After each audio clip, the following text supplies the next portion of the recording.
Hi, everybody. I have to begin this episode with an apology. At the end of our last episode, I teased that we would be talking about Bonnie and Clyde.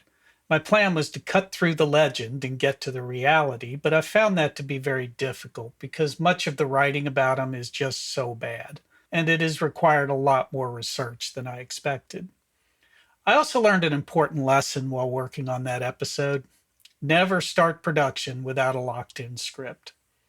Anyway, it's coming, but it may be a couple of episodes down the road.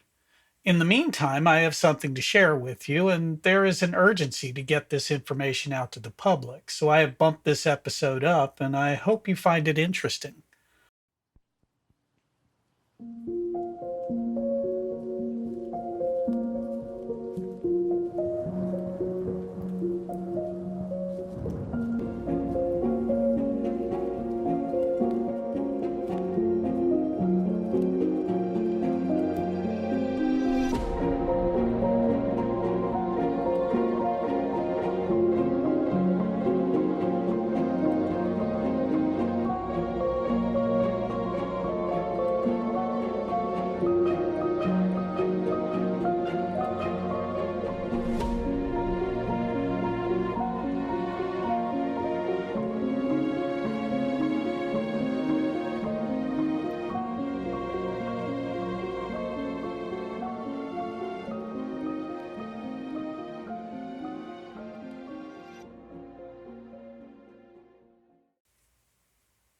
Imagine, if you will, a typical fall evening.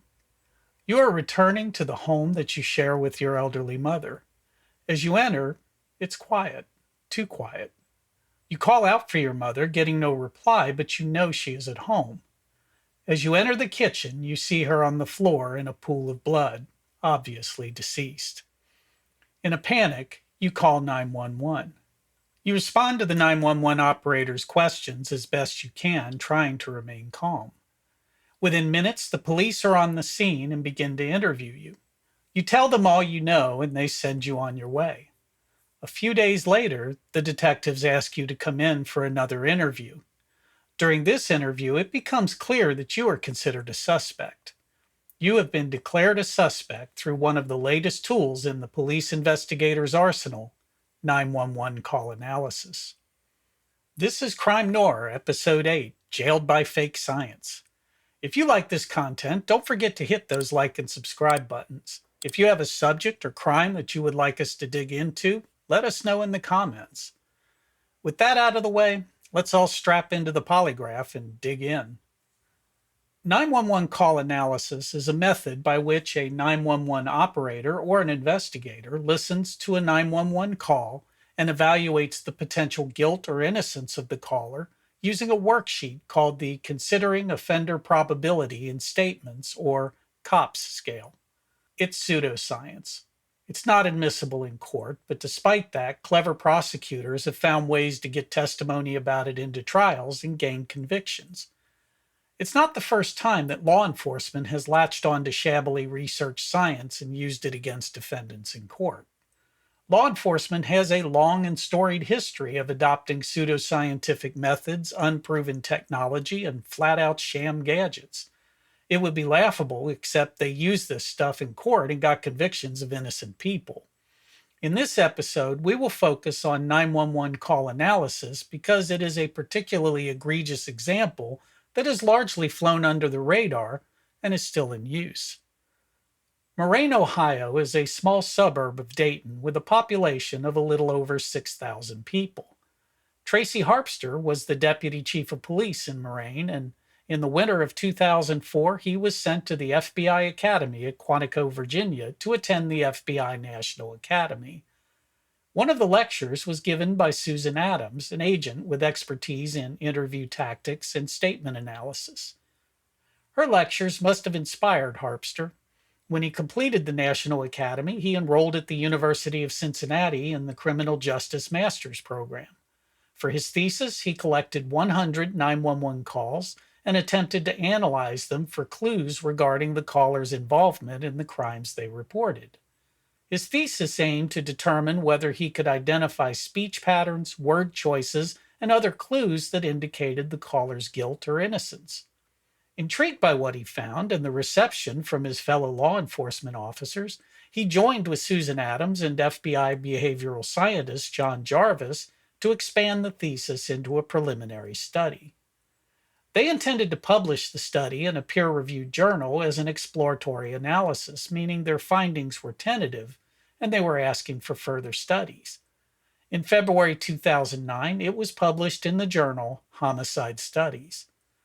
Unfortunately, the FBI was never one to hold back on an interesting new investigative method, so they included the study in a bulletin to every law enforcement agency in the country. Oh, and they did not indicate that it was an exploratory study. As far as your local chief of police knew, it was settled science. They also thoughtfully included contact information for the study's authors, Harpster and Adams. It was not long before Tracy Harpster was contacted by a police department looking for help. One day in June 2008, Miriam Helmick arrived home from running errands in Grand Junction, Colorado, to find her husband Alan sprawled upon the floor. The house had been ransacked. Miriam called 911 and reported that her husband was on the floor and not moving, including that he looked as if he had been beaten. The police arrived and discovered that he had been shot. A detective in Grand Junction who had seen the article about Harpster's paper, ominously subtitled "Is the Caller the Killer?" in the FBI bulletin, contacted Harpster and asked if he could evaluate Miriam Helmick's 911 call. Harpster did and found that Miriam's word choices and voice modulation indicated her guilt. It's unclear whether the evaluation provided by Harpster had any impact on the investigation or was used at trial. The crime occurred in June of 2008. The 911 call analysis was requested in August of 2009, and the trial took place in December of that year. If the Colorado prosecutors were going to use it, they had plenty of time. The detectives may have gotten the evaluation as potential additional evidence, or maybe they were just curious. They already had plenty of other evidence, which was overwhelming, and Miriam Helmick is now serving a sentence of life plus 108 years in the Colorado State Prison. He may not have broken the case, but Miriam Helmick's conviction gave Harpster an in. He could now say that 911 call analysis and its COP scale had been used in a successful investigation. Harpster aggressively marketed his system to law enforcement, emphasizing the FBI's participation in its development, which was actually minimal. John Jarvis, who worked on the initial exploratory study, had no further involvement, and Susan Adams had left the FBI shortly before the study was published in the bulletin. Now, a lawyer cannot simply walk into a courtroom and present any evidence they want, claiming it to be scientific evidence. Before the evidence and testimony about it can be admissible, the court requires that it meet what is known as a standard. In the United States, two standards for scientific evidence are commonly used. The first is the Frye standard, which came from the case of Frye v. United States, 1923. This was the case that disallowed the use of polygraph or lie detector results as evidence in trials. The Frye standard requires that the relevant scientific community generally accept a scientific method as valid. That's quite broad, but it's essential to note that the polygraph has never been able to surpass the threshold of general acceptance. While they may be in wide use for various purposes, both in and out of law enforcement, and some states allow evidence from them to be used under very restricted circumstances to impeach or support witness testimony, they are never admissible as evidence of guilt or innocence. Polygraphs do not work. They can only measure stress. They cannot distinguish between a lie and the truth. They're nothing but an intimidation tactic. But I digress. In 1993, a new standard emerged, the Daubert standard. The Daubert standard emerged from the case of Daubert v. Merrill Dow Pharmaceuticals Incorporated. Daubert expanded on Frye by requiring that the theory is testable. It has been published and peer-reviewed in reputable scientific journals. Known or potential error rates have been understood and documented. There are established standards for using the method, and the relevant scientific community accepts the method as valid. While a few states still use the Fry standard, most have switched to the Daubert standard, which also aligns them with the federal rules of evidence. Harper's 911 call analysis and its COPS worksheet don't pass any of the Daubert or Fry requirements. 911 call analysis is popular in law enforcement circles because it promises to deliver the dream, a working lie detector. However, because it fails to meet the standards, it cannot be submitted as expert testimony. Consequently, Tracy Harpster does not want his product to undergo a formal Fry or Daubert hearing. If it does, the fact that it does not remotely meet either standard would be quickly exposed, and with the legal precedent set, Harpster would be out of business. To make 911 call analysis admissible, Harpster must conduct and document more research, develop a final study from that research, and submit it with his data to a respected academic journal for peer review.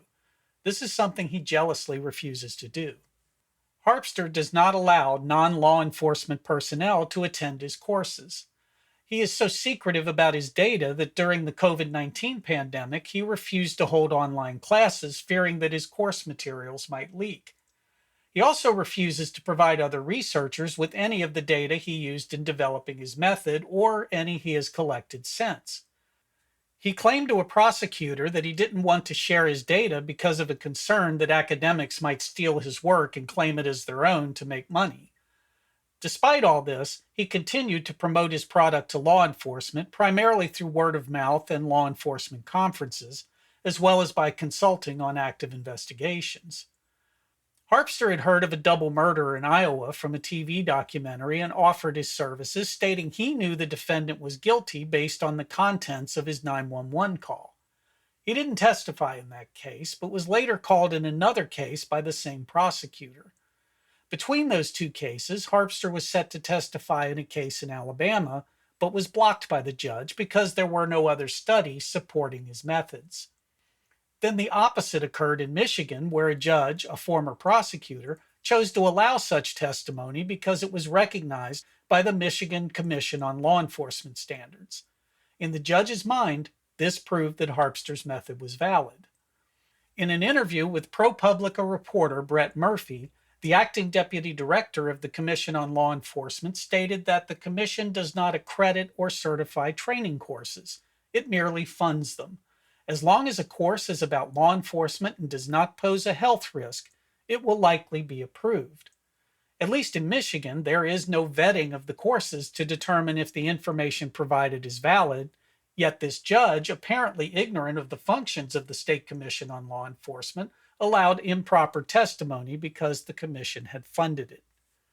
In those few states that still use the Fry standard, 911 call analysis should be dismissed out of hand, as Harpster and his co-author Adams are the only researchers to accept its use in real-world applications. It does not have the general acceptance in the scientific community that the Fry standard requires. In those states that use the Daubert standard, 911 call analysis doesn't meet any of the requirements, not a single one. The short answer is that 911 call analysis should never be seen in any courtroom, but it is.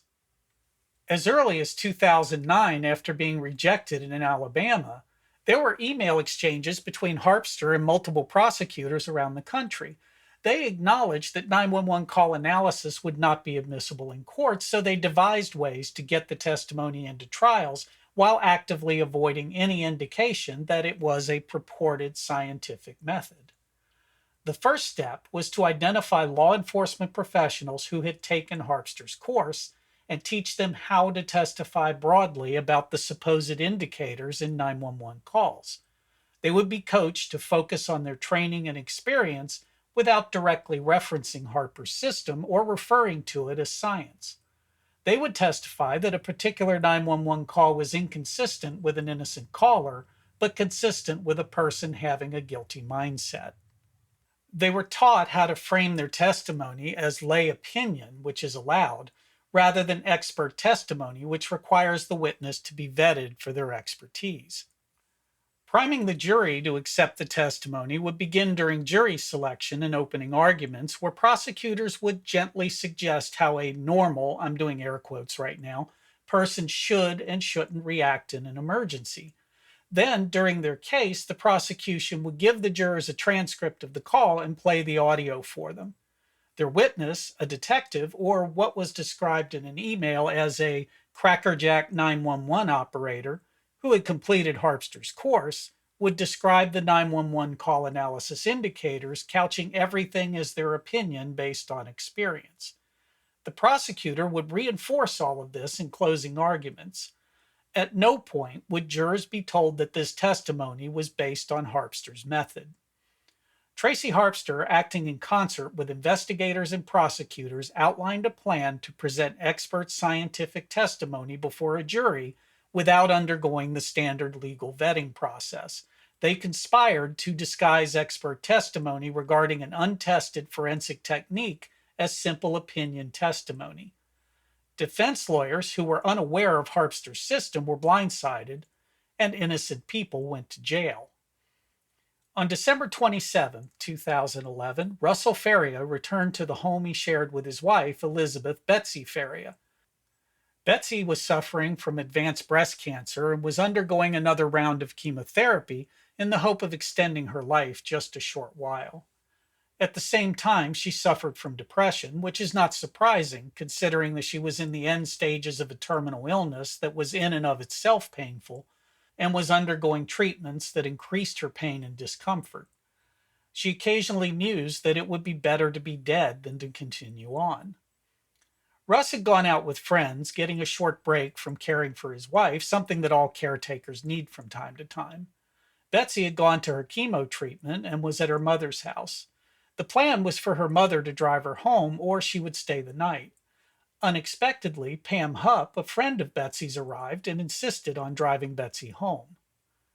Pam was not at the house when Russ arrived. He entered and found Betsy on the floor. He called 911 immediately. For whatever reason, Russ fixated on the cuts to Betsy's wrists and told the 911 operator that he thought Betsy must have taken her own life. When the police arrived, they could immediately see that Betsy had been stabbed multiple times in a crime that appeared to be an act of rage. The next day, Russell Faria was arrested for the murder of his wife. Detectives immediately focused on the 911 call. The crime scene was very gruesome, and the police thought that Russell's 911 call was ridiculous given the condition of his wife's body. I believe the word they used was ludicrous.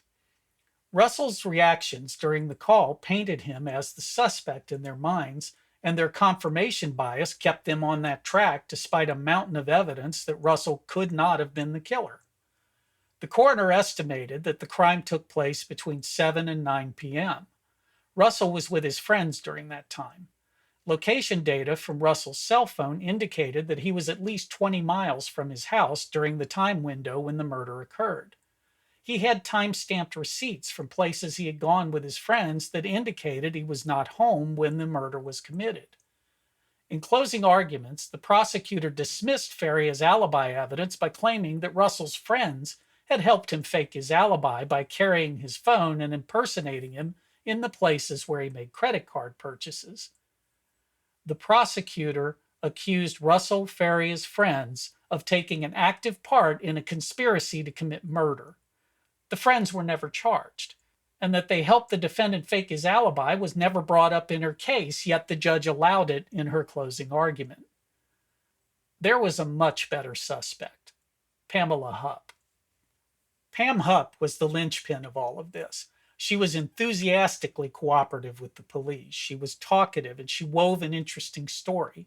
She told investigators that Betsy was planning on leaving Russell, that he was violent, and that she was in fear for her life. Hupp told a story to investigators about how Russell had taken to occasionally putting a pillow over Betsy's face, saying this would be what it was like when Betsy died, then playing it off as a joke. Also, there was life insurance, $150,000 worth. We'll come back to that. The evidence against Russell seemed overwhelming, but it was almost all circumstantial. Russell's fingerprints were not on the knives used in the crime. He had no blood on him when the police arrived. What they had were Pam Hupp's statements about Russell and the 911 call. During the trial, the prosecutor played the 911 call and called a 911 dispatch supervisor not the operator who took the call, to testify. The supervisor testified that the call sounded staged. The supervisor had attended one of Harpster's seminars. The defense objected to the testimony, but the judge allowed it, and Russell Faria was convicted and sentenced to life plus 30 years, effectively life without parole. Now, about that life insurance. 5 days before her death, Betsy Faria had switched the beneficiary of that life insurance to Pam Hupp. When asked about the policy by the police, Hupp claimed that Betsy made the change because she wanted to ensure her daughters received the money and prevent Russell from getting it. Hupp claimed that she was holding the money in trust for the girls. Russell remained in prison through several appeals until an investigation by the St. Louis Post-Dispatch and KTVI Fox 2 in St. Louis revealed that Pam Hupp had kept the $150,000 and also pointed out several irregularities in the investigation and the trial. In February 2015, the Missouri Court of Appeals ordered a retrial. In that trial, the prosecutor again called the 911 supervisor to testify about the call and why she believed it was deceptive. Realizing that the testimony was expert testimony based on an unvetted methodology, the judge disallowed it. Russell Faria was acquitted after having spent over 3 years in prison for a crime he did not commit. He later sued Lincoln County, Missouri, the prosecutor, and 3 deputy sheriffs for violating his civil rights and failing to investigate the other obvious suspect, Pam Hupp. The prosecutor, Lee Askey, stated that she did not pursue Hupp because she thought Hupp was physically incapable of inflicting the injuries that Betsy Faria had suffered. 2 years after the death of Betsy Faria, Pam Hupp's mother, Shirley Newman, died under mysterious circumstances. Shirley had spent the night with Hupp following a doctor's appointment, and when Hupp brought Shirley back to her assisted living facility, she informed the facility staff that her mother was not feeling well and not to expect her for dinner or breakfast the next morning. Shirley Newman was found beneath the balcony of her home the next day. The outward appearance was that she had taken a fall. The autopsy revealed that she had 8 times the normal dose of the sedative zolpidem in her system. Despite the suspicious circumstances, the medical examiner ruled Shirley's death was accidental. Pam Hupp was the last person to see her mother alive. In 2016, Hupp was charged with the murder of Louis Gumpenberger, a mentally and physically handicapped man who did odd jobs around her neighborhood. Hupp claimed to be a Dateline NBC producer and lured Gumpenberger to her house under the pretense that he would help her recreate a crime for the television show. Once in her house, Hupp shot Gumpenberger 6 times and planted evidence on him, claiming that Russ Faria had sent him to kill her. The police didn't buy it. She was arrested and eventually took an Alford plea, meaning that while not admitting guilt, she accepted that the evidence in the trial would likely result in her conviction. Hupp waived her right to a jury trial, and as part of the plea agreement, the death penalty was taken off the table. She was sentenced to life without parole. In the wake of the Gumpenberger murder and the revelations surrounding Betsy Faria's death, the medical examiner has since changed his finding in Shirley Newman's death from accidental to undetermined. Even after Russell Faria had been freed from prison, Tracy Harpster continued to trade emails with the prosecutor in the case, Lee Askey. Harpster was in the process of writing his book about 911 call analysis. In one email dated January 21st, 2016, Harpster asked for a favor. Can you write me a paragraph which I might include in the chapter? I won't use your name or case or state, which states that you learned of the 911 homicide analysis research, we reviewed the case, and how you used it in court. We don't have to say that it was overturned 3 years later. Hook me up. In July of 2021, Lincoln County, Missouri prosecutors filed first-degree murder charges against Pamela Hupp for the murder of Betsy Faria. Delays caused by the many layers in this case have pushed the trial date to August 2026. To date, no charges have been filed in the death of Shirley Newman. Late in the evening of March 2nd, 2014, Catherine Carpenter was speeding down the road to Aspen from an isolated house in the mountains. As she drove, she talked frantically on her cell phone to Aspen 911. Catherine was a friend of Nancy Pfister, an heiress and local philanthropist. Nancy had just returned from Australia, and Catherine had come by to check in with her. She arrived at the house and found it quiet. Knowing that her friend was at home, she took a look around and eventually found Nancy upstairs on the floor of her bedroom closet, quite dead. She had been bludgeoned. The next day, Agent John Zamora of the Colorado Bureau of Investigation sent a recording of the 911 call to Agent Kirby Lewis for evaluation using Harpster's methods. Oh my God.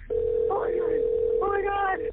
Oh my God. 911, what is the address of the emergency? Help me. Oh my God. Oh. What is the address of the emergency? Oh. He came in and he was Buttermilk Road. Is that a house, business, or apartment? It's a house. It's Nancy's sister's house. My friend. Ma'am, tell me exactly what happened. Oh, okay. My friend had it.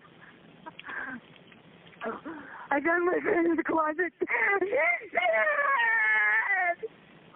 Ma'am, tell me exactly what happened. My friend came back from Australia, Nancy's sister, and she had some people living there, and she really pissed them off, and she made threats to them about owing money, and I don't know, but I couldn't find her. She didn't call, and these people said the dog had been in the house and she hasn't been around. So I went up there to get the dog, and I was looking for her. I need you to tell me exactly what happened. I can't. My friend is in her closet, dead. In her closet? Yes. Okay, stay on the line with me. We're going to send help that way. In his report, Kirby checks all the boxes that are repeated throughout this story. Saying "help me" to the 911 operator is a sign of guilt. Making repetitive statements while in a state of panic is a sign of guilt. Saying that the person you found is dead, you must be the killer. And apparently saying "huh" is also an indicator of guilt. Silly me, I thought "huh" meant you either didn't hear or didn't understand what was said. Lewis found 39 indicators of guilt in Catherine Carpenter's 911 call and not a single indicator of innocence. 2 days after the murder, William and Nancy Styler, acquaintances of Nancy Pfister, were arrested for the murder. 10 days later, Catherine Carpenter was also arrested and held without bond. She spent 3 months in jail and was released only when William Styler confessed to the killing and admitted that he acted alone. His wife Nancy was also released. The only evidence against Catherine was the 911 call analysis, and it ruined her life. She lost her job, her home, and her car, and suffered from PTSD from the experience. She had to move across the state to escape the stigma that the case brought upon her. This result did not deter Agent Lewis, who continued to evangelize for Harpster's methods. Even after Carpenter was released, Lewis conducted more than 24 911 call analyses and corresponded regularly with Harpster. In early 2025, 2 separate studies were published evaluating the effectiveness of 911 call analysis in identifying guilty callers. The first, by the FBI Behavioral Analysis Unit, applied the COP scale to real-world calls and found that the calls were misclassified over 40% of the time. Many of the indicators used in the scale to evaluate calls were not useful at all, and some of the most influential guilt indicators were more common among innocent callers than among guilty ones. Researchers at Villanova University conducted an independent study to determine whether the total score developed from the COP scale could reliably differentiate between guilty and innocent callers. They found that in Harpster's original study, the effect sizes, a measurement of the magnitude of differences between 2 groups in a study, in this case the guilty and innocent callers, were much larger than those found by independent researchers. This suggests that Harpster employed simple statistics in determining the validity of his research. Statistics only indicate the result may not be due to random chance. They do not provide evidence that the results are applicable to the real world. That would seem to be common sense, in that a person who has just found a loved one dead and is calling 911 at what is almost literally the worst moment of their life shouldn't be expected to respond according to any perceived norms. People are not automatons that rolled off a factory line, each identically programmed. They are individuals with unique life experiences that condition them to react as individuals.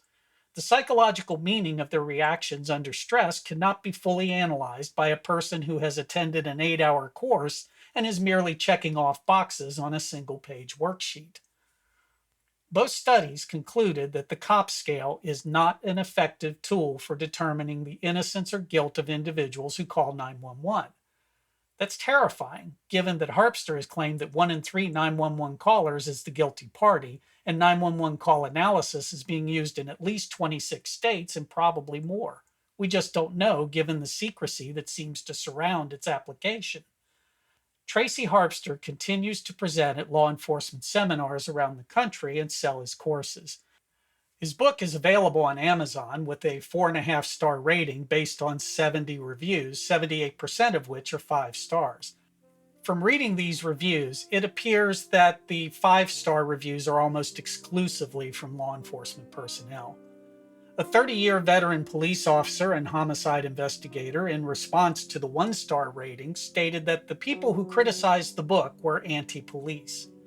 That is an old refrain. If you criticize law enforcement, you are against the police. I'm not against the police. I believe that good policing is vital to maintaining an orderly society and preserving our freedoms. Still, I also recognize that in a free society, any organization that has the power of life and death over its citizens must be held accountable when it acts wrongly. When it uses scientific evidence to imprison or even execute people, they must hold that science to the highest possible standard. The existence and use of unproven techniques such as 911 call analysis expose a significant flaw in the handling of scientific evidence in American courts. As I pointed out earlier, judges sometimes appear to be ill-equipped to determine if such evidence is valid or if it is junk, and ambitious prosecutors can find ways to get such evidence into court.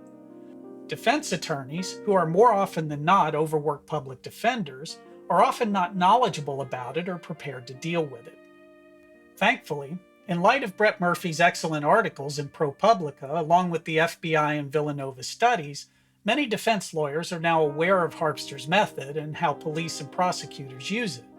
Hopefully the end is in sight, but then it won't be long before the next sham science will find its way into American justice and leave its own trail of broken lives behind it. This has been Crime Noir, Episode 8, Jailed by Fake Science. If you like this content, give us a thumbs up. And folks, the channel has been more successful than I imagined it would be. We're only about 50 subscribers from the 1,000 mark, our first milestone. Help us get there by hitting that subscribe button. If you have a crime or other law enforcement subject you'd like us to cover, please let us know in the comments. Stay tuned for our next episode. Once again, I'm not quite sure what that will be, but stay tuned.